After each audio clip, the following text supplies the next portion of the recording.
네, 2021년 10월 8일 이정훈입니다. 화천대유 사건 22번째입니다. 국힘당 게이트, 이재명 씨가 주장했죠. 이 국힘당 게이트는 어떻게 대장동 게이트로 변모했나 설명을 드리겠습니다. 그리고 대장동 로비 사건, 이게 이제 이재명 씨가 얘기하는 국힘당 게이트와 관련된 거죠. 이 대장동 로비 사건과 현재의 대장동 게이트가 뒤범벅이 된 이유도 설명드리겠습니다. 그 이유는 간단하게 말하면 수원지검의 대장동 로비 사건 수사는 2015년, 그리고 이재명 씨가 시장으로 있으면서 추진했던 대장동 개발은 2015년에 같이 일어났기 때문에 혼란이 있습니다. 이 혼란 때문에 지금 언론도 상당히 헷갈리는 보도를 하고 있어서 제가 정리를 해드리겠습니다. 대장동 게이트와 관련해서 동아일보가 상당히 흥미로운 보도를 많이 내놓고 있습니다. 오늘 동아일보 일면이 톱입니다.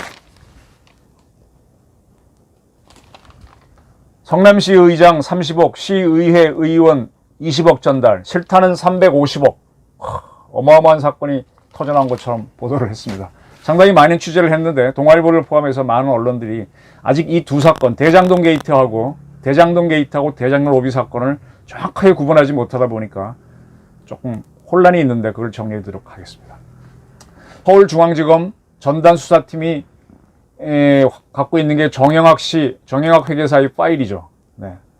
거기에 따르면은 그 파일에는 김만배 씨가 성남시 의장에게 30억 원, 성남시 의원에게 20억 원이 전달됐다. 실타는 350억 원이다. 라고 말하는 내용이 있습니다. 이건 사실입니다. 정영학 씨 파일에는 그게 있는데 이에 대해서 김만배 씨 측은 녹취록에 성남시 의장 등을 언급한 것은 맞다. 그러나 실제로 돈을 준 것은 아니다. 그러니까 다시 말하면 동아일보의 이 제목은 여기 쿼트가 있죠. 쿼트. 두 개 따옴표, 큰 따옴표. 이게 있으면은 인용문입니다. 그런 내용이 있다는 거지. 이게 사실로 확정적인 건 아닙니다. 지금 이 사건을 이해하시려면은 최윤길 씨라고 하는 성남시 의회 의장을 지냈던 사람한테 주목해야 됩니다. 그는 1959년생이고요. 여기 백그라운드를 보니까 강릉상고를 졸업한 걸로 되어 있습니다. 그리고 서울산업대학교 경영학과를 마친 걸로 되어 있고요. 서울대학교는 아니고 남서울대학교 대학원에서 경영학 석사를 했고, 저는 모르는 학교인데 해필드 대학교 미국에 있나요? 거기서 교육학 명예학사를 받은 걸로 되어 있습니다.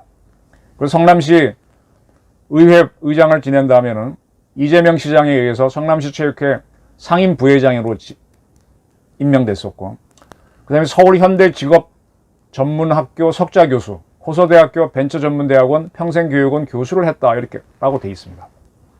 이 최윤길 씨는 2002년부터 2014년까지 대장동 게이트가 터지는 게 시작되는 게 2015년인데 그 1년 전까지 성남시 의원으로 3선을 기록합니다. 그리고 이분이 3선 세 번째 당선된 게 2010년인데요. 2010년 선거에서 이재명 씨는 처음 성남시 시장이 당선되죠. 그리고 이제 그는 이재명 시장이 2010년에 유동규 씨를 성남도시시설공단 기획본부장에 임명했을 때 유동규 씨 경력에 문제가 있다고 상당히 강하게 따졌던 그런 사람입니다. 이러한 그가 삼선 의원을 하던 2012년, 그러니까 2년 지나고 후반기 2년에는 새누리당을 탈당합니다. 국힘당을 탈당하죠. 그리고 민주당에 입당합니다. 그리고 나서 그해 7월부터 2014년 6월까지 제6대 성남시 의회 의장이 됩니다. 네. 국힘당이 아닌 민주당 소속으로서 성남시 의회 의장이 됩니다. 그가 의장을 하던 때인 2013년 성남시 의회는 성남도시개발공사, 성남도계공원을 만들자는 조례안을 통과시키는데 이 역할에 주도적인 역할을 했던 이가 바로 최윤길 성남시 의장입니다. 그리고 2014년 7월 달에 성남시 의원직에서 물러나죠. 그 다음에 이듬해 3월 달 이재명 시장은 그를 성남시 체육회 상임 부회장에 임명했고요. 그리고 바로 그 시기에 성남도시개발공사는 대장동을 민관합작으로 개발하기 시작합니다. 2015년 3월. 이렇게 되죠. 그리고 이러한 최윤길 씨는 흥미롭게도 2020년부터 화천대유의 부회장을 현재까지 맡고 있습니다. 자, 요걸 정리한 다음에 사건을 설명하겠습니다. 이 C7이라는 회사가 LH 주도로 공영 개발을 하려고 하는 대장동 일대의 땅을 샀다라는 건 제가 지난번 편에서 설명을 드렸습니다. 상당히 많은 땅을 샀죠. 그 대표가 이모 씨인데 그가 판기업 프로젝트 금융투자라고 하는 PFV를 만들었다고 제가 설명을 드렸습니다. 근데 그는 이걸 여기에 대표를 하다가 그 다음에 김모 씨한테 대표를 넘기고 그 다음에 또 남욱 변호사한테 넘긴 걸로 보여요. 이게 지금 하도 뭐 바지 사장들을 막 교체하니까 정확하게 파악이 안 되는데 그렇게 보이는 걸로 보이는데 어쨌든 그가 김모 씨한테 대표를 맡겼을 때 그 김모 씨하고 정영학 회계사는 이 최윤길 의원을 만납니다. 그때 그는 한나라당 의원이었죠. 2010년 3월입니다. 그냥 만나는 게 아니라 최윤길 의원이 성남시 의회에서 성남시를 상대로 질문할 질의서를 만들어서 이걸 읽으시라고 갖다 주면서 만납니다. 동아일보는 이 질의서와 시정 질의문 이 있는 문건을 확보했습니다. 이 자료는 정영학 씨가 검찰에 제공한 그 파일에 있는데 동아일보도 확보를 한 거죠. 이 파일을 보게 되면 이 질의서하고 시정 질의문은 2010년 3월 5일하고 3월 8일 날 처음 작성된 걸로 나옵니다. 그리고 이 질의서를 보면 대장동 주민 입장에선 LH 수용 방식에 의한, LH가 강제 수용하는 거죠. 수용 방식에 의한 도시개발 사업보다는 민간 주도 환지 방식, 환지는 이제 민간이 여기 땅을 사면은 대신에 다른 땅을 돌려주는 환지, 땅을 바꾸는 거죠. 환지 방식에 의한 사업이 훨씬 더 타당하다. 성남시가 LH의 사업만 고집하는 이유는 무엇인가? 왜 성남시는 공영개발을 하려고 하느냐? 이런 내용이 있고, 대장동 주민들의 서명 날인은 상당수 위조된 것으로 드러났다.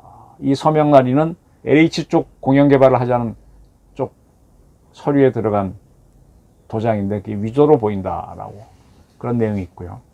또 이렇게 질문을 할 때는 성남시 관계자의 답변을 들지 말고 계속 바로 질문해야 된다는 질의 방법까지도 여기에 쓰여 있습니다.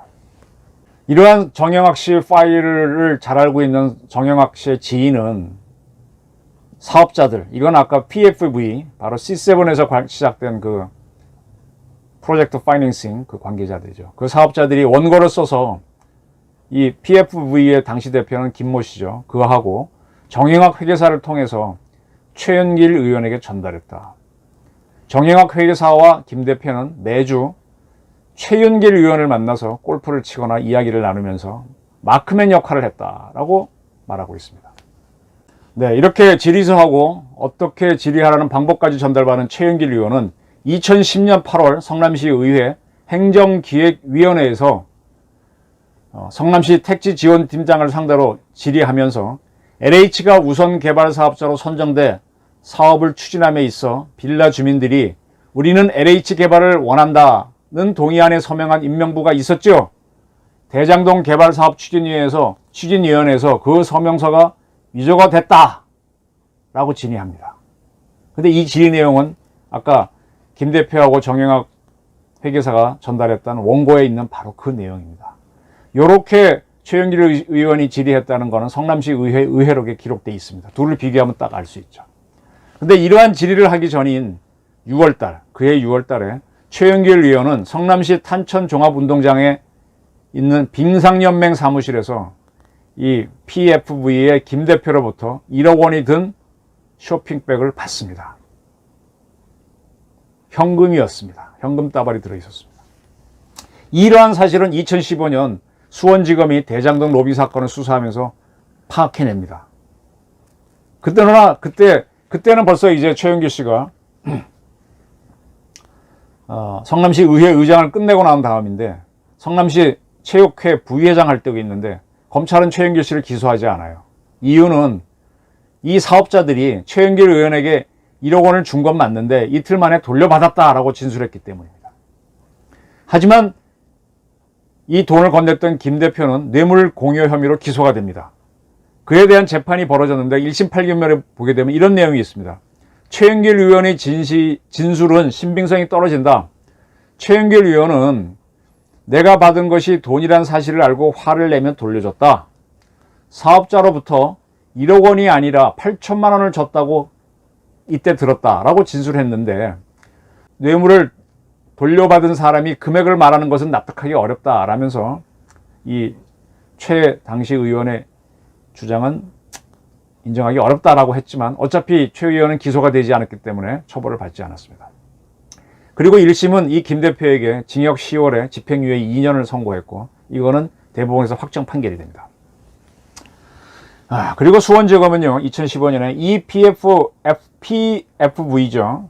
대장동 프로젝트 파이낸싱 금융인가 하는 최초로 만들었던 이묘 대표에 대해서는 그가 대장동 개발 사업을 민간으로 하는 사업권을 따내기 위해서 자기 회사의 회사돈 99억 원을 횡령하고 34억 원을 로비 자금으로 사용했다. 99억 원 횡령했다는 거는 비자금으로 빼냈다는 거죠. 그리고 34억 원은 그걸 사용했다는 걸로 본 거고, 그래서 제3자 뇌물 혐의 등으로 기소를 합니다.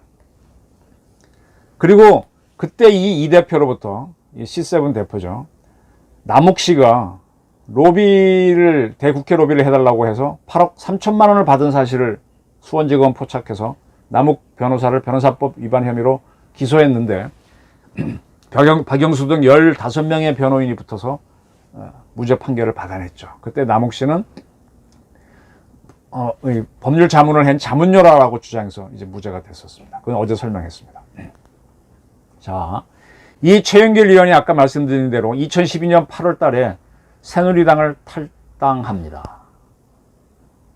그리고 민주당에 입당해서 성남시 의회의 의장이 됩니다. 그리고 1년이 지난 2013년 성남시에서는 성남시 도시개발공사 설립 조례를 만드는데, 이것 통과에 최영길 의장은 주도적 역할을 합니다. 그리고 그는 그 이듬해 7월 달에 성남시 의회를 떠나고, 아까 말씀드린 대로 이듬해 3월 성남시 체육회 부회장이 됩니다. 근데 2015년 3월 달에 바로 성남도계공원 도시개발공사는 대장동을 민관 합작으로 개발을 시작합니다. 그리고 2020년에 이 체육회 부회장이겠죠. 그는 화천대유의 부회장으로 취업합니다. 이러한 취업에 대해서 화천대유는 최윤길 전 의장이 의회를 그만둔 지 7년 되고 나서 부회장으로 모신 것이다. 현재 주민 입지를 원활하게 하는 업무를 맡아 근무하고 있다. 라면서 그가 의회에 있을 때 어떤 일을 했는지는 우리는 고려하지 않는다. 라고 답변을 했었습니다.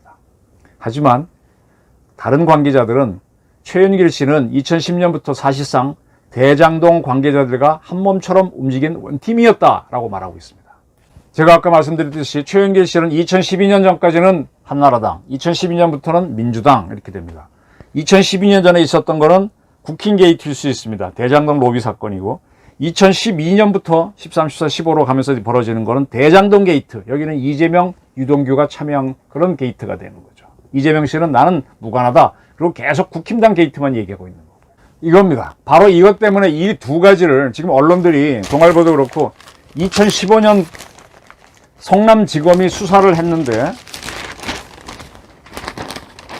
그 건하고 2015년에 시작된 대장동 개발하고 혼합이 되니까 2015년이라는 표현이 나오면 이 대장동 게이트에 관련된 건지 대장동 로비 사건인지 헷갈립니다. 그게 언론이 지금 정확하게 설명을 못하고 보도를 하고 있어서 혼란이 생기고요. 그 다음에 최윤길 씨는 2012년까지는 국힘당의 전신인 새누리당, 한나라당으로서 움직였고, 그 다음은 민주당으로 움직였다는 걸 정확하게 설명을 안 하고 움직이고요. 이 대장동을 민간개발로 하자고 한 세력은 2012년까지는 국힘당에 붙어서, 남욱 변호사는 한나라당의 청년위원회 부위원장까지 하면서 국회 로비를 담당했었잖아요. 이때는 국힘당하고 움직이다가 2012년 이후, 다시 말하면 이재명 씨가 2010년에 민주당 계열로 시장이 되잖아요. 그 이전까지는 국힘당 시장이었고, 시장이 바뀌니까 그 다음에 이제 2012년부터는 성남시 의회 의장도 국힘당 계열에서 이 사람이 탈당을 해서 민주당으로 가면서 그쪽으로 쏠리면서 민간 개발로 가는 겁니다. 그 대장동을 민간 개발하고 싶은 사람들이 2012년 이전까지는 국힘당 세력들하고 놀다가, 그 다음부터는 이재명 씨가 당선된 이후로부터는 민주당 세력하고 놀면서 국힘당, 지금 민주당 대장동 게이트가 만들어지게 되는 겁니다. 네.